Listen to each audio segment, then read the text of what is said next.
استطاعت پائی جاتی ہے کہ وہ معرفت حاصل کریں. کیا انسان، عجیب سوال ہے جو امام سے کیا جا رہا ہے، مولا کیا انسانوں میں یہ استطاعت پائی جاتی ہے، انسانوں میں یہ طاقت پائی جاتی ہے کہ وہ معرفت حاصل کریں؟ امام نے فرمایا اللہ. امام نے فرمایا نہیں، انسانوں میں یہ طاقت ہی نہیں ہے کہ معرفت حاصل کریں. تو پھر معرفت کہاں سے ملتی ہے؟ امام نے فرمایا انما ہی تطول من اللہ، یہ اللہ کا تحفہ ہے، یہ اللہ کا عطیہ ہے.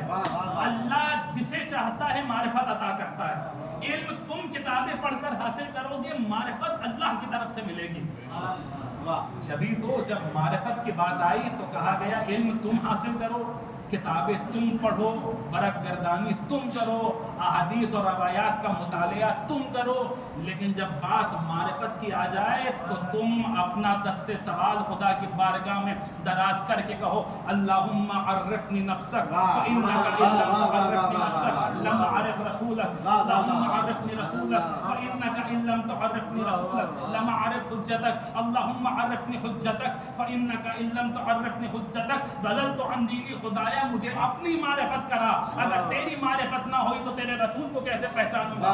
خدایا مجھے اپنے رسول کی معرفت کرا، اگر تیرے رسول کی معرفت نہ ہوئی تو تیری حجت کو کیسے پہچانوں گا؟ خدایا مجھے اپنی حجت کی معرفت کرا، اگر تیری حجت کی معرفت نہ ہوئی تو میرا دین گمراہی میں بدل جائے گا، میں تو اپنے دین ہی میں گمراہ ہو جاؤں گا. اگر عجیب بات ہے، مجھے کہہ لینے دیجیے، عجیب بات ہے، خدا کی معرفت کا ذکر آیا تو یہ نہیں کہا جا رہا کہ خدایا اگر تیری معرفت نہیں ہوئی تو گمراہ ہو جاؤں گا.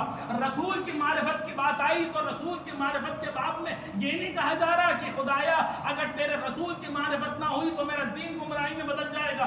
لیکن جب بات حجت خدا کی آئی تو کہا گیا خدایا مجھے اپنی حجت کی معرفت کرا، اگر تیری حجت کی معرفت نہ ہوئی تو میں اپنے دین میں گمراہ ہو جاؤں گا، میرا دین گمراہی میں بدل جائے گا. ارے پریشان ہونے کی ضرورت نہیں، ہم نے سوال کیا یہ کیا معاملہ ہے، آواز آئی، جواب آیا. ارے بھائی تمہیں خدا کے بارے میں بتائے گا کون، رسول کا احترام سکھائے گا کون؟ وہ حجت خدا کا وجود ہے جو خدا کی معرفت بھی کراتا ہے اور رسول کی معرفت بھی کراتا ہے.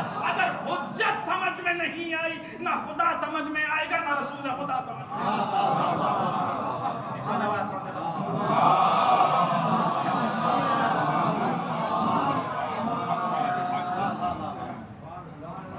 معرفت مانگو. اچھا اگر خدا سے مانگیں گے معرفت تو وہ کہاں سے عطا کریں گے؟ میرے دروازے پہ سائل آتا ہے تو میں اسے اپنے دروازے سے عطا کرتا ہوں. آپ کے پاس سائل آتا ہے تو آپ اسے اپنے دروازے سے عطا کرتے ہیں.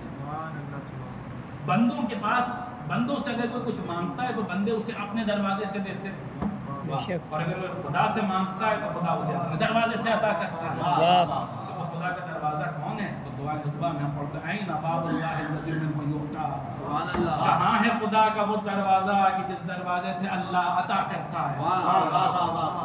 یعنی اب ایک بات سمجھ میں آئے کہ اللہ اپنی حجت کے ذریعے حجت کی معرفت عطا کرتا ہے، حجت کے ذریعے حجت کو پہچانواتا ہے، حجت کے ذریعے حجت کو منواتا ہے. دیکھیے عجیب اللہ ہے اور عجیب بات ہے، سنیے خود کو تمام کر رہا ہوں کہ حجت خدا کے ذریعے حجت خدا کی معرفت ہوتی ہے، حجت خدا کے ذریعے حجت خدا کی معرفت ہوتی ہے. کتاب الغیبہ علامہ زینب نعمانی رحمہ اللہ، تقریباً 1000 سال سے پرانی کتاب، اس میں یہ روایت موجود ہے.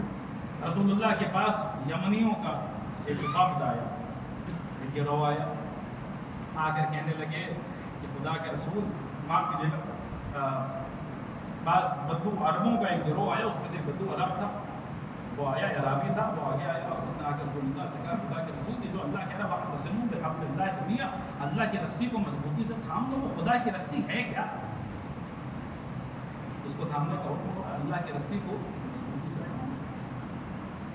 اچھا اب دیکھیے، رسول چاہتے تو فوراً بتا سکتے تھے کہ وہ یہ ہے جس سے تمسک کا حکم خدا بند عالم دے رہا ہے، لیکن رسول اللہ جانتے ہیں کہ ایک وقت ایسا آنے والا ہے کہ جب حجت خدا نظروں سے محروم ہو جائے گی، لوگ حجت خدا کے دیدار سے محروم ہو جائیں گے، وہ جو ہے وہ پردہ غیب میں ہوگی خدا کی حجت. ایسے زمانے میں جب ان کا ظہور ہوگا تو لوگ جو ہے وہ یہ سوچ رہے ہوں گے کہ امام کو کیسے پہچانیں گے، ان کے یہ خیال دماغوں میں آئے گا کہ کس طریقے سے امام کا جب ظہور ہوگا ہمارے حاصل کریں گے. رسول اللہ نے چاہا کہ ہم ذرا پریکٹیکل کروا دیں کہ امام کو ایسے پہچانا جاتا ہے. امام کی معرفت امام ہی کے ذریعے ہوتی ہے. دعائے صباح امیر المومنین کی سکھائی ہوئی دعا نماز فجر کے بعد تعقیبات پڑھی جانے والی دعا, اس میں جملہ یا من دل علی ذاتہ بذاتہ, اے وہ ذات کی جس کی ذات خود اس کی ذات پر دلیل ہے. اب امام اسی کی حجت ہے اور اسی کا نمائندہ ہے. جیسے خدا کی ذات پر دلیل ہے, ویسے ہی امام کی ذات بھی امام کی ذات پر دلیل ہے. رسول اللہ سے لوگ پوچھ رہے ہیں, آگے لوگ پوچھ رہے ہیں وہ اعرابی کون ہے؟ رسول اللہ پہلے تو تھیوری بتا رہے ہیں, نام نہیں بتا رہے, بس آیتیں پڑھ رہے ہیں اور فضائل پڑھ رہے ہیں کہ وہ ہے کہ جس کے لیے اللہ کہہ رہا ہے کہ وَيَقُولُ الَّذِينَ كَفَرُوا لَسْتَ مُرْسَلًا قُلْ كَفَىٰ بِاللَّهِ شَهِيدًا بَيْنِي وَبَيْنَكُمْ وَمَنْ عِندَهُ عِلْمُ الْكِتَابِ, جس کے پاس کل کی کل کتاب کا علم ہے. پھر پوچھ رہے ہیں وہ کل کی کل کتاب کا علم رکھنے والا کون ہے؟ رسول اللہ. پھر دوسری آیت پڑھ رہے ہیں, پھر پوچھ رہا ہے یہ کون ہے؟ پھر رسول. اب میں بہت طویل روایت ہے, میں اس کا خلاصہ آپ کو درس کر رہا ہوں. تیسری آیت, چوتھی آیت. اب رسول دیکھیے عجیب بات ہے, نام نہیں بتا رہے, فضائل پڑھ رہے ہیں. نام نہیں بتا رہے, فضائل پڑھ رہے ہیں. رسول فضائل پڑھ رہے ہیں اور یہ سمجھا رہے ہیں کہ فضائل معرفت کا پیش خیمہ ہے. جب تک سماعتیں فضائل آل محمد سننے کی عادی نہیں ہوں گی تب تک آل محمد کی معرفت نہیں ہو سکتی. یہ فضائل ہیں کہ جو معرفت کا پیش خیمہ ہے. رسول اللہ فضائل پڑھتے جا رہے ہیں, نام نہیں بتا رہے, تھیوری کرا رہے کہ وہ یہ ہے, وہ یہ ہے, وہ یہ. آخر میں وہ کہتا ہے خدا کے رسول وہ ہے کون؟ اب رسول اتنی تھیوری بتانے کے بعد پریکٹیکل کروا رہے ہیں. اور انشاءاللہ خدا نے چاہا, خدا ہم سب کو توفیق عطا فرمائے, امام کا ضرور ہوگا تو ہم بھی اپنے امام کو ایسے ہی پہچانیں گے کہ جیسے ان اعرابیوں نے اپنے زمانے کے امام کو پہچانا تھا. وہ اعرابی پوچھتا ہے کہ خدا کے رسول وہ ہے کون جس کے اتنے فضائل. اب رسول پریکٹیکل کرا رہے ہیں, ایسے امام کو پہچانا جائے گا. فرمایا کہ چلے جاؤ جس کی طرف تمہارا دل فطرتاً مائل ہو جائے. کیا کہنے, حقائق کی کتاب ہے جو اس جملے کے پیچھے چھپی ہوئی ہے. ایک کائنات چھپی ہوئی ہے اس ایک جملے کے پیچھے. اسلام دین فطرت ہے, اسلام دین عقل ہے. یہاں ہر بات فطرت کے مطابق ہوتی ہے. یہ میں المختصر آپ کے خدمت کر رہا ہوں, نہیں تو آپ اس پر جتنا غور و فکر کرتے چلے جائیں گے آپ کے لیے اتنے ہی ابواب معرفت باہ ہوتے چلے جائیں گے. کہ پیغمبر فرما رہے کہ جاؤ جس کی طرف تمہارا دل فطرتاً مائل ہو جائے, تو سمجھ لو وہی ہے وہ.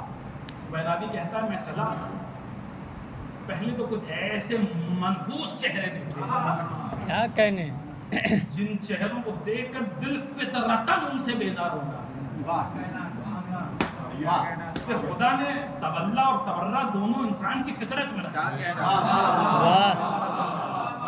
انسان فطرتاً اچھائی سے محبت کرتا ہے اور جو ہے وہ بری چیزوں سے دور رہتا ہے. یہ اس کی فطرت میں خدا نے چیز رکھی کہ اس کو بری چیزوں سے نفرت ہوتی ہے اور اچھی چیزوں کی طرف اس کی فطرتاً مائل ہوتا ہے. اب پہلے کچھ ایسے منحوس چہرے تھے کہ فطرتاً جو ہے وہ دل ان سے بیزار ہو رہا تھا. پھر کہتا ہے کہ وہ بھائی اعرابی خود ہی کہہ رہا. پھر میں آگے پڑھا, اچانک ایک چہرہ دیکھا, اور یہ چہرہ اب جملہ میں عرض کر رہا ہوں جو روایت میں موجود ہے, آپ کی مرضی جس طریقے سے سننا چاہیں ویسے سن لیں. وہ کہتا ہے کہ جب اس کو دیکھا میں نے تو کیا کوئی بچہ اپنے باپ کی طرف اس طریقے سے مائل ہوگا؟ کیا کسی بچے کا دل اپنے باپ کی طرف ایسے مائل ہوگا کہ جیسے میرا دل اس ذات کی طرف. کیا کہنے, واہ واہ واہ واہ واہ. ایسے تو کسی بچے کا دل بھی اپنے باپ کی طرف مائل نہیں ہوتا. کہ جب وہ کون ہے؟ وہ امیر المومنین ہیں, وہ ہمارے پہلے امام ہیں. وہ کہتا ہے علی کا چہرہ دیکھا, دل اس طریقے سے مائل ہوا. کیا کسی بچے کا دل اس کے باپ کی طرف مائل ہوگا؟ وہ کہتا ہے فطرتاً دل اتنا مائل ہوا اور ایسی محبت کی کیفیت طاری ہوئی. وہ کہتا ہے وہ دوڑتا ہوا آیا. اب آیت کیا کہہ رہی ہے؟ وَاعْتَصِمُوا بِحَبْلِ اللَّهِ جَمِيعًا, اللہ کی رسی کو مضبوطی سے تھام لو. آپ وہ منظر جو ہے وہ ملاحظہ کرنے کی کوشش کریں. وہ اعرابی دوڑتا ہوا آیا, امیر المومنین بلا تشبیہ کھڑے ہوئے تھے, پیچھے سے آیا اور مولا کی پشت کی طرف سے زوروں سے مولا کو سینے سے لگاتا ہے اور سینے سے لگا کے سر آسمان کی طرف اٹھاتا ہے اور آسمان کی طرف سر اٹھا کے کہتا ہے خدایا گواہ رہنا میں نے تیری رسی کو مضبوطی سے